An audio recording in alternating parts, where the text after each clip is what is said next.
Hello everyone, मेरा नाम आयुष अग्रवाल है। मैं आपको फटाफट से ये चीज़ बताने लगा हूँ कि जो आपको अपनी फ़र्स्ट रिवीजन में बिल्कुल भी नहीं करनी है। अगर ये सारी चीज़ें मुझे पता होती तो मेरा काफ़ी टाइम फ़र्स्ट रिवीजन में सेव हो जाता। सबसे पहले सबसे पहली चीज़ ये है कि आपको जो भी आप रिवाइज़ करने लगे हो, आपको उसका जो प्लानर है आपकी रिस्पेक्टिव फैकल्टीज़, वो आपको प्रिंट आउट निकाल के रखना है। ऐसे बिल्कुल भी नहीं करना कि आप लैपटॉप में देख रहे हो कि आज ये करना है, मोबाइल में देख रहे हो कि आज ये करना है। उससे वो फ्रीक्वेंसी, वो टाइमिंग नहीं सेट बैठती है। आपको वो प्रिंट आउट को निकाल के अपने स्टडी टेबल के सामने रखना है जब भी आप रिवाइज करने बैठ रहे हो। बट ऑब्वियस है कि आप अपने फैकल्टी की रिवीजन वीडियोज़ देखोगे। जब भी आप रिवीजन वीडियोस देख रहे हो, उसको अपनी क्लास की जैसे बिल्कुल भी मत ट्रीट करना जैसे आप अपनी क्लास में बस रिवीजन वीडियो के आगे बैठ जाओ और आप बस फटाफट वो 3 घंटे की वीडियो, मान लो फाइनेंशियल इंस्ट्रूमेंट आप कर रहे हो या कैपिटल गेन्स आप कर रहे हो, तो आप फटाफट से बस वो 3 घंटे को रश कर रहे हो और आपको लग रहा है कि मेरे को रिवाइज हो गया, वो नहीं रिवाइज हुआ। आपने मान लो कोई एक उन्होंने टॉपिक कवर करवा लिया या कोई क्वेश्चन सॉल्व करवा लिया, आपको वो वीडियो वहीं पे पॉज करके आपको वो चीज़ खुद से रिवाइज करनी है, उसको सॉल्व करना है। उसको बिल्कुल भी अपनी क्लास की जैसे मत ट्रीट करना कि 3 घंटे की रिवीजन वीडियो चल रही है, आपको लग रहा है कि आप रिवाइज कर रहे हो, पर वो एक्चुअली में आपका टाइम वेस्ट हो रहा है। आपको वो वीडियो, वो लेक्चर पॉज करके उस टाइम पे जितना उन्होंने अभी तक टॉपिक कवर करवा लिया है उसको वापस से एक बार ही देखना है, रिवाइज करना है, क्वेश्चंस को सॉल्व करना है। अगर आप सारा देख लोगे रिवीजन वीडियो, उसके बाद करो सोचो कि मैं सॉल्व करने बैठूंगा, वो आपको वापस से ऐसे लगेगा कि जैसे आपने वो 3 घंटे वेस्ट हो गए। इस चीज़ का बहुत ध्यान।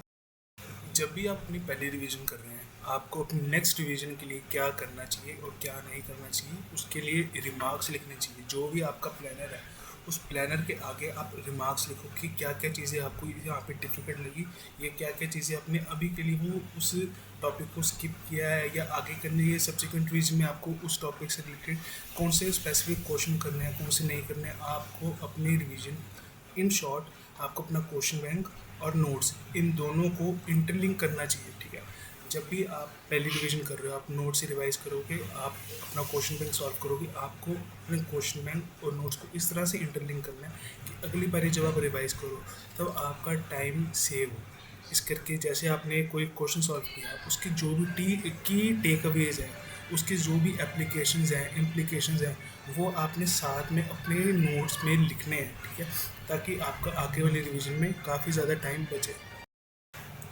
अब मैं फटाफट आपको सब्जेक्ट वाइज बता रहा हूँ कि मैंने कैसे किया था।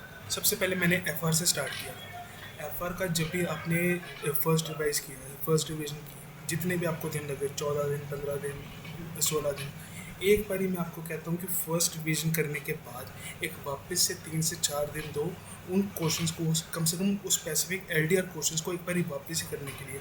हो सकता है कि जब आपने फर्स्ट रिवीजन करी, आपने कहीं ना कहीं पे बार बार नोट्स देखा, आपने बार बार वीडियो को देखा उस पर्टिकुलर क्वेश्चन को सॉल्व करने के लिए, आपको लग रहा है कि आपने उसको सॉल्व किया है, लेकिन आपने वो एक हिसाब से आपको वापस से अपनी 3-4 दिन लगा के उस एलडीआर को वापस से करना चाहिए, ताकि आपने जो भी उस 15-16 दिन में उसको चीज़ों को फैला के किया, आप उसको एक समेट सको। इसलिए आपको एफ के लिए यही टिप। एफ के बाद जब आप ऑडिट करने बैठोगे, तो ऑडिट का आप जब भी फर्स्ट रिवीजन कर लो, तो उस फर्स्ट रिवीजन का फ़ायदा तभी है करने का जब आप उसको कैरी ऑन करो। जैसे आप हर रोज़ कम से कम सुबह 2 घंटे एक चीट रिवीजन करो। ये बहुत इंपॉर्टेंट है। जब मैं अब अपनी वापस से सेकंड रिवीजन करने के लिए ऑडिट की किताबें देख रहा हूँ, नोट्स देख रहा हूँ, मुझे वापस ऐसे लग रहा है कि कहीं ना कहीं पे ये चीज़ें क्या मैंने फर्स्ट रिवीजन में, क्लासेस में नहीं, फर्स्ट रिवीजन में पढ़ी थी या नहीं। इस करके ये बहुत इंपॉर्टेंट है कि आप जो ऑडिट है उसको एक हिसाब से उसका एक क्यूमुलेटिव इफेक्ट है। जब हम एक बार आपने रिवाइज कर लिया, तो उसको 2-2 3 घंटे हर रोज़ वापस रिवाइज करने से वो क्यूमुलेटिव इफेक्ट पड़ता है, तभी ऑडिट की फर्स्ट रिवीजन आपकी सफल होगी। एएफएम का जैसा भी अभी अटैम्प्ट जा रहे हैं, आपको एक बार के लिए लगता होगा कि हमें क्या क्या एडिशनल चीज़ें करने की लोड़ है, क्या नहीं है। मैंने अपने सीनियर से भी कंसल्ट किया, अपने फैकल्टी से भी कंसल्ट किया, यही अभी कंक्लूजन में पहुँचे कि अभी सबसे पहले जो आपके फैकल्टी ने करवाया, आप कम से कम उतना तो अच्छी तरह से कर लो। कहीं ये ना हो कि एडिशन करने में आपके बाकी सब्जेक्ट्स में भी टाइम कम हो जाए और इस बारी जो पेपर है शायद उस लेवल का वापस से ना आए। इस करके अभी के लिए आप अपने आप को रिस्ट्रिक्टेड रखो अपने क्वेश्चन बैंक के लिए, और जो आपकी फैकल्टी ने आपको कॉन्सेप्ट्स पढ़ाए हैं अभी फ़िलहाल के लिए वो करो। जब आपका कम से कम 2 रिवीजन हो जाए उसके बाद कुछ एडिशन करने का आप सोच सकते हैं। आईटीटी के लिए मैंने एकेजी सर की, अक्षांश सर की सारी रिवीजन वीडियोस देखी थी। वो रिवीजन वीडियोस काफ़ी हेल्पफुल है, और आपको एक ये प्रेफर करूँगा मैं कि आप एक बार उनकी नवी क्वेश्चन बैंक ले लो। वो काफ़ी क्वेश्चन बैंक लेना आपके लिए मतलब वर्थफुल रहेगा, ये फॉर श्योर है। तो आईटीटी के लिए स्पेसिफिकली यही है कि मैंने एकेजी सर की वीडियोस देखी थी और उनके क्वेश्चन बैंक से सारे क्वेश्चन सॉल्व किए।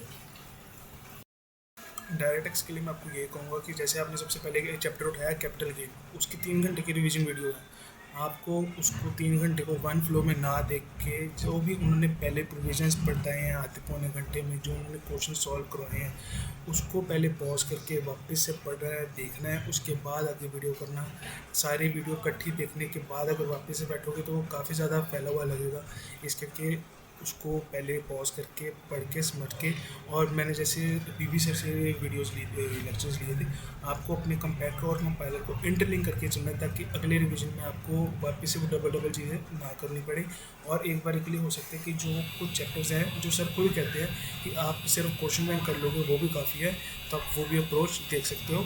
और मैंने अभी तक आईबीएस के लिए कुछ भी करना शुरू नहीं किया है। मैंने ये सोचा कि मैं पहले कम से कम अपने जो मेन सब्जेक्ट्स हैं उसकी 2 रिवीजन तो कर लूँ, उसके बाद आईबीएस के लिए करूँ। तो आप भी अपने हिसाब से सोच सकते हैं। अगर आपको कुछ भी इस वीडियो में से अच्छा लगे तो आप इसको फॉरवर्ड कर सकते हो, और पीछे से जो भी आवाज़ वगैरह नॉइस वगैरह आ रही है उसको आप अभी के लिए इग्नोर करो। ये मैं बिल्कुल ही एक अनकट रॉ वीडियो बना रहा हूँ, एक ऐसे हेल्प करने के लिए जैसे मैं अपने कोई छोटे भाई बहन को इस टाइम पे हेल्प करता, जो मैंने पिछले 2 ढाई महीने लगा के फर्स्ट डिवीजन में गलतियाँ करी है उसको समाप्त करने के लिए। Thank you.